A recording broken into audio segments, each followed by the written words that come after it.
Today, we're going to pull back the curtain on the silent architecture of identity theft. We're not just going to talk about what it is, we're going to explore how it's meticulously built, step by step, often using the very systems that were designed to protect us in the first place. So let's dive in. The terrifying power of identity theft lies in its silence. It's the only crime where the victim is blamed for the debt, and the evidence of the crime is the wreckage of their credit score. Just let that sink in for a second. It's a crime where the proof, the actual evidence that something went wrong, is the damage that's been done to you. And yet so often, you're the one treated as the responsible party. This is the core paradox we're going to unravel today. So let's start by setting the scene. But this isn't your typical crime scene. There's no broken glass, no missing items you can point to. This one is completely invisible. It isn't a single event. It's a sustained, quiet campaign against you. It exploits the huge infrastructure of trust that's been built around your name, your data, and your financial history. It's an attack that just unfolds in the background, silently, within the ones and zeros that define who you are in today's economy. Yeah, this really gets to the heart of how insidious this crime is. First off, the fact that it's the #1 category of consumer complaints to the FTC tells you this isn't some rare thing. It affects millions of people every single year. This is a massive, systemic problem, and it accumulates silently. This isn't a smash and grab job, it's methodical. A thief opens new accounts in your name, slowly building this fraudulent financial life that runs parallel to your real one. And all that damage just stacks up while you have absolutely no idea, which of course leads to that moment of discovery. And it's almost always a complete shock. You go to get a car loan and you're denied. You get a call from a collections agency about a debt you've never even heard of. And that's the trap. You, the victim, are caught in this state of systemic paralysis, stuck between the banks who trust the data they're given and the credit bureaus who just report it. To really wrap your head around this, we have to shift our perspective a little bit. Criminals, they aren't really targeting you, the person. They're targeting your invisible data profile. What is that?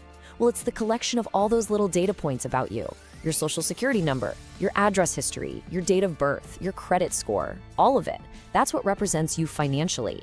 To a thief, you're not a person. You're just a set of keys to a vault, and those keys are made of data. This right here, this illustrates our modern vulnerability perfectly. Think about it. Your identity has been shattered into billions of digital pieces. Every time you sign up for a service, apply for a credit card, fill out a medical form, or even use a grocery store's loyalty program, you're leaving behind little fragments of your financial identity.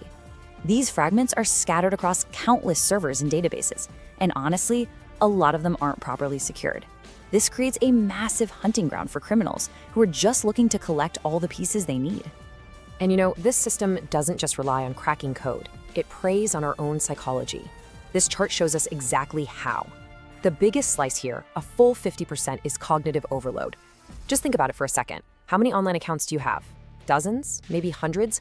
We are just not mentally equipped to monitor every single one of those data points all the time. Criminals count on that. Next up, at 30%, is alert fatigue. We get so many emails, your password has been updated, generic security notifications, that our brains just learn to filter them out as noise. So when that one critical alert finally arrives, it just gets lost in the shuffle. And finally, that 20% of systemic paralysis. That's what we touched on before. It's the simple fact that while all these systems rely on your data, no single one of them is truly responsible for guarding it. You put these three things together and you've created the perfect blind spot for a criminal to operate in. Okay, so now we're going to shift gears. We're moving into a more analytical mode. Let's do a forensic breakdown of the attack itself. Because this isn't random. It's a systematic process, a playbook really, with 4 very distinct phases that criminals follow to take over your financial life. So here they are, the 4 steps of the Data Infiltration System. It all starts with data acquisition. That's them gathering your personal info from data breaches, stealing your physical mail, phishing scams, you name it. Then comes identity synthesis. This is where they take all those scattered pieces and assemble them into a usable profile. On the dark web, they call this a full kit. This kit is their key. The third step is escalation. This is where they use that synthetic identity to open new accounts and just extract as much value as they possibly can. And finally, concealment. This is where they actively try to hide their tracks to keep the fraud going as long as possible. Now, let's look at how this actually plays out. All right, listen closely. This is the crucial moment. the very first move a sophisticated identity thief makes after they've put your data together isn't to apply for a credit card.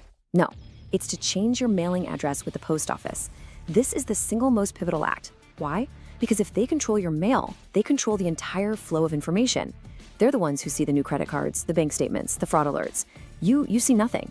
They have effectively cut your lines of communication with your own financial world. And once they have control of the mail, here's where the manipulation flips into high gear. This is the escalation phase we just talked about. With your identity now firmly under their control and your mail being sent to a place they manage, they can act with incredible speed and confidence. They start rapidly opening new lines of credit cards with huge limits, personal loans, car loans, anything they can get. They're just extracting the absolute maximum value from your good name and your credit score before the whole house of cards collapses. And all of this brings us to the psychological choke point of the entire operation: concealment. Rerouting your mail is the absolute key to this. It guarantees that you are the very last person to find out what's going on. The bills, they don't come to you. The late notices, they don't come to you either. The warnings from the bank's fraud departments, nope, not to you. The criminal has created this bubble of silence all around you. And inside that bubble, the damage is just getting worse every single day. Your lack of awareness, that's their greatest weapon. So the big question is, why is this playbook so devastatingly effective? Well, it really comes down to the psychology of the heist. The crime works because it exploits two fundamental weaknesses at the exact same time. One in the financial system itself, and one in you, the victim. Let's break down these two core exploits. On one hand, you've got this system exploit. This is all about what we call inner system trust. See, banks and lenders are designed to trust that your personal identifiable information, your PII, things like your name, address, social, is authentic. So when a criminal shows up with your correct data, the system just assumes it's you. They use the bank's own authority against it. Then, on the other hand, you have the victim exploit. This creates what's called an isolation effect. By rerouting your mail, the criminal cuts you off from the very things, the bills, the statements that would have tipped you off. It's a brilliant, malicious two-front attack. They exploit the system's trust while making sure the victim is kept completely in the dark. Okay, we've dissected the crime, we understand the architecture, we get the psychology behind it. Now it's time to pivot. We are moving from analysis to action. It's time to talk about your defensive strategy. And this means shifting your mindset, getting away from passive monitoring, which we now know doesn't really work, and moving toward an active, even aggressive defense of your own identity. So I want you to really think about this question. After everything we've talked about, the data fragments, the silent accumulation of debt, the rerouted mail, what do you think is the single most powerful thing you can do to stop this kind of fraud before it even begins? The answer is this: freeze your credit. This is without a doubt the single most powerful, non-negotiable defensive move you can make. A credit freeze basically locks down your credit report. It means if a thief tries to open a new credit card in your name, the lender can't pull your credit to approve the application. The whole process is stopped dead in its tracks. You have to do this with all three major credit bureaus. That's Equifax, Experian, and TransUnion. You can do it online, and thanks to federal law, it is completely free to freeze and unfreeze your credit. Think of it like putting a digital master lock on your financial life. It is by far the most powerful tool in your arsenal. Now, even with a freeze in place, you still have to be vigilant. These are the core red flag patterns that should set off alarm bells immediately. If your regular credit card bill or your bank statement suddenly stops showing up in the mail, do not just assume it's a delivery mistake. This is a potential sign your mail has been rerouted. That is a 5-alarm fire. If you are unexpectedly denied for a loan or even just a simple service, you need to find out exactly why. And if you ever get a collection call for a debt you don't recognize, do not dismiss it. These are not just minor clerical errors. These are the primary signals that this silent crime is already happening to you. And if you suspect you're a victim, you have to act with precision and speed.